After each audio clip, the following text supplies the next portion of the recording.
A Alemanha estreou com a vitória por 7-1 contra o Curaçao. E sinceramente, isso deveria fazer muita gente prestar atenção. E não é porque foi 7-1, afinal, foi contra a seleção bem mais fraca. Mas quem acompanha a Alemanha há algum tempo sabe que esse jogo é só mais um sinal de que essa seleção está melhorando. Só que mesmo assim, muita gente ainda olha para a Alemanha e não vê ela como uma ameaça. E eu até entendo por quê. Depois do título em 2014, vieram duas Copas desastrosas, em 2018 e 2022. A Alemanha caiu ainda na fase de grupos. Uma seleção que sempre entrava em Copa como favorita virou motivo de piada. Aquela imagem da Alemanha fria, eficiente e que crescia nos momentos decisivos simplesmente desapareceu. Mas agora talvez isso esteja mudando.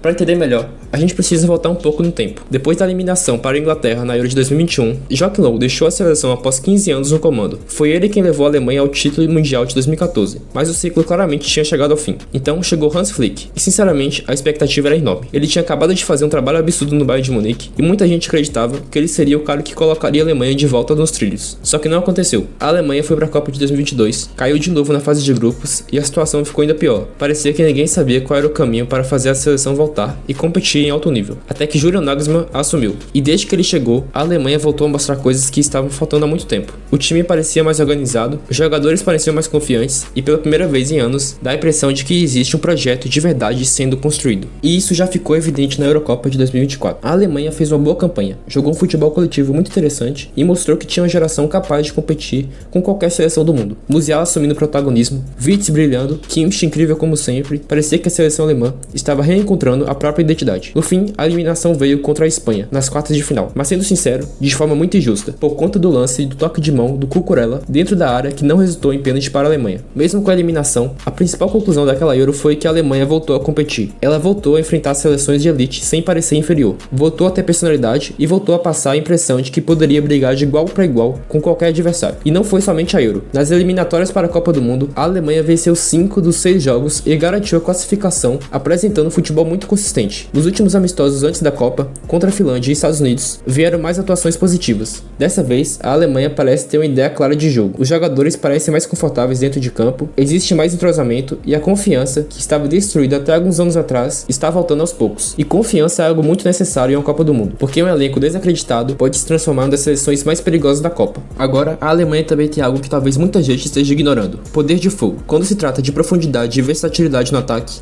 os alemães estão discretamente entre os melhores elencos da competição. Florian Wirtz cria, marca gols e controla o ritmo do jogo pelo meio. Jamal Musiala é um dos melhores do mundo no 1 contra 1 e consegue decidir partidas em poucos lances. Leroy Sané oferece velocidade e explosão pelos lados do campo. Kai Havertz é outro jogador interessante. Ele pode atuar como falso 9, segundo atacante ou até mais aberto, dependendo da necessidade do time. É o tipo de jogador que oferece soluções diferentes dentro da mesma partida. Se Nagelsmann quiser um centroavante mais físico, Nico Votemad representa exatamente isso. A Alemanha sente falta desse perfil desde a aposentadoria de Miroslav Klose. Já Denis Undav oferece um estilo mais direto, sendo aquele atacante de área que pode entrar durante o jogo e em uma bola fazer o gol. Se compararmos com outras favoritas, a Espanha conta com pontas extremamente perigosos, como Lamine Yamal e Nico Williams, mas não tem a presença de um centroavante artilheiro e perigoso. Já a França talvez seja a seleção que mais se aproxima da Alemanha nesse aspecto, justamente pela variedade de opções ofensivas. Mas o ponto principal é outro: Nagelsmann tem alternativas. Se precisar de criatividade, ele tem Wirtz e Musiala. Se quiser velocidade,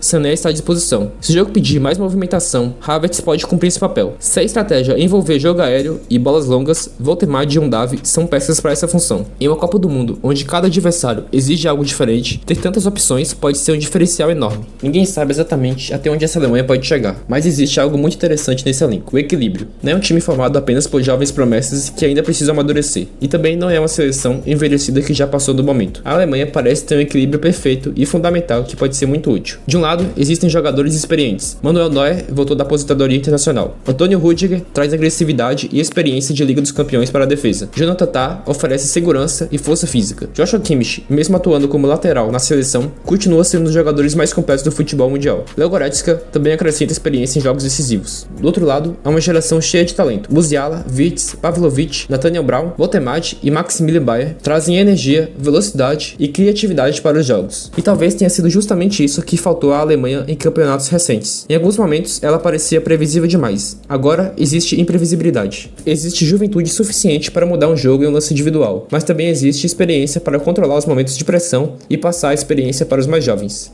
Além disso, dessa vez a Alemanha chega em uma situação incomum, sem pressão. Depois das eliminações precoces em 2018 e 2022, ninguém espera muita coisa dessa seleção. Ela não aparece entre as principais favoritas nas previsões, não domina a mídia e nem recebe a mesma atenção de seleções como França, Espanha, Argentina ou Brasil. E, ironicamente, isso pode acabar ajudando, porque os jogadores entram em campo sem obrigação de provar que são os favoritos. Não existe mais aquele peso de precisar confirmar o favoritismo a cada partida. Eles podem jogar de forma mais leve, mais solta e com menos medo de errar. Estamos falando de uma seleção tetracampeã do mundo, uma seleção que chegou a 8 finais de Copa do Mundo, uma seleção que ao longo da história cresce cada vez mais no torneio.